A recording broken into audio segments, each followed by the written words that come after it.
Fans, a defensive starter is already starting to pressure the front office for a raise, even after renewing just over a year ago.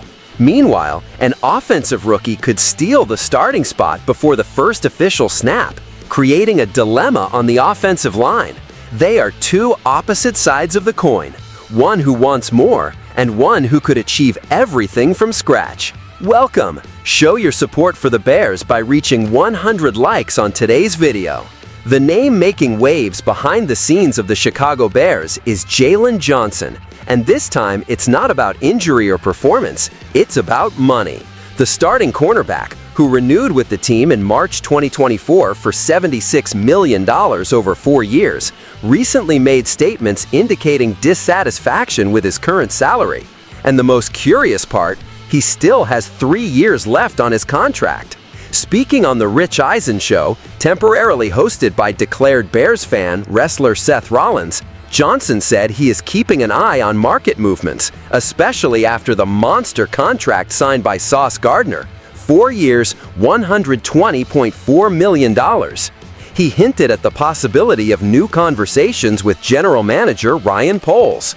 "The market is moving. We may need to have another conversation soon," the defender stated with a smile on his face, but with a serious tone behind the joke. Johnson's comments come at an interesting time. His contract, signed just over a year ago, is still the 12th or 13th largest in the NFL among cornerbacks, depending on the metric.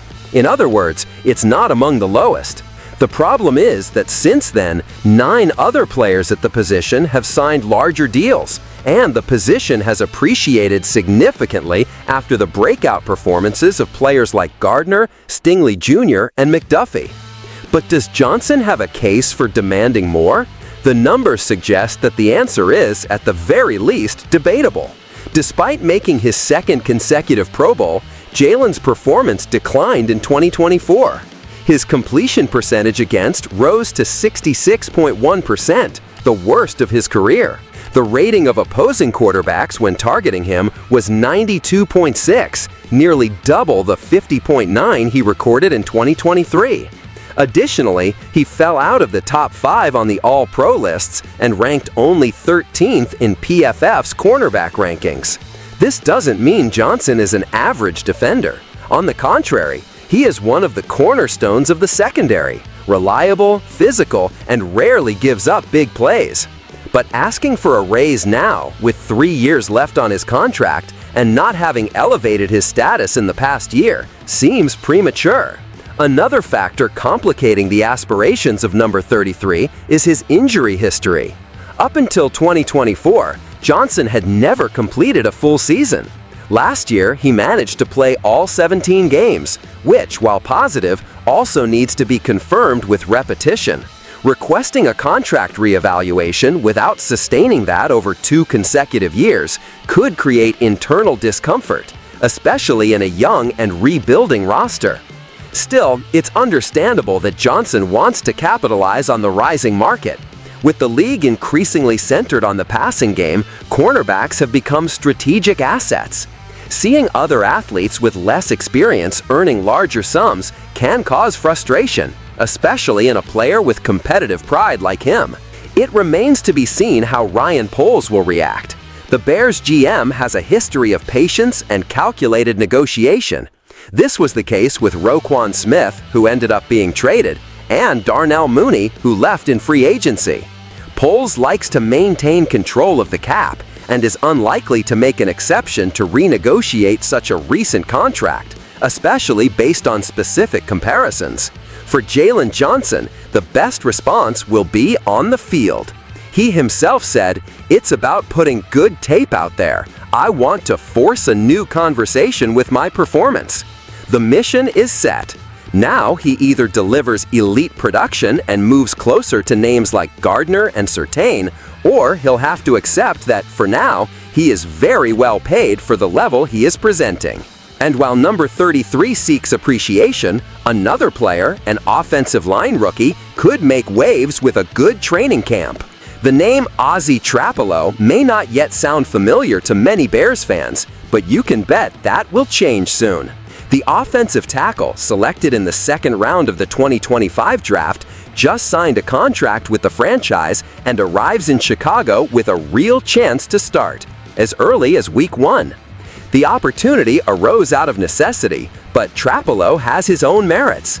With Braxton Jones still recovering from an ankle fracture suffered at the end of 2024, the competition for the left tackle spot is wide open. According to behind-the-scenes reports, Jones is expected to start training camp on the physically unable to perform list, the infamous PUP list. This means that, at least for the first few weeks, the rookie will be the LT1 in practice. And scouts like what they see. Coming from Boston College, Trapalo started as a left tackle in 2022 and then played 24 games as a right tackle. His versatility is an asset, but the coaching staff's focus now is to develop the player for the quarterback's blind side. With the rise of rookie Caleb Williams as the starting QB, protecting the blind side has become an absolute priority. Coach Ben Johnson has already indicated that Trapalo will have every chance to win the spot as long as he shows consistency. With good lateral mobility, refined technique, and the ability to anchor against bull rushers, the tackle is seen more ready than the average rookie. His only weak point is a high center of gravity, which can create problems against more explosive defenders, but that can be corrected with technical work. From a roster planning perspective, Trapalo fits like a glove. Braxton Jones is in the last year of his contract and has yet to convince as a long-term solution. If Ozzie shows maturity and effective protection in the preseason, the Bears may have found their tackle duo for the coming years, with Trapalo on the left and Darnell Wright on the right. It's worth mentioning, the Bears' offensive line has been restructured to protect Caleb Williams and allow him to grow smoothly. A young, athletic, and well-trained foundation is essential for that. If Trapalo can establish himself in 2025, the front office gains a financial and strategic advantage to bolster other areas of the roster. The good news is that Trapalo has the right profile. He is disciplined, low profile, and has already demonstrated leadership in the early practices. He doesn't seem intimidated by the challenge of protecting the most coveted rookie in the draft. On the contrary, he seems motivated by the responsibility. The bad news for Braxton Jones? If he misses more than 2 weeks in camp, he may not regain his spot.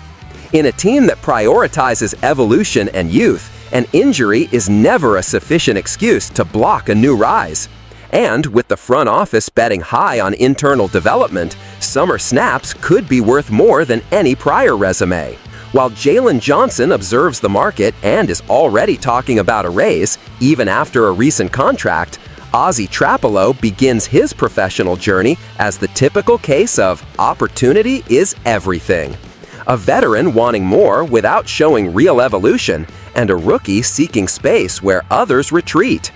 The Bears are grappling with the classic dilemma of every transitioning franchise: to value those who are already there, or to bet on what is coming. And you, Bears fan, does Jalen Johnson deserve a renegotiation now, or should he focus first on returning to the level of 2023? And Trapalo, do you believe he can take the position in the first month? Comment and subscribe to the channel for more sharp analysis straight from Chicago.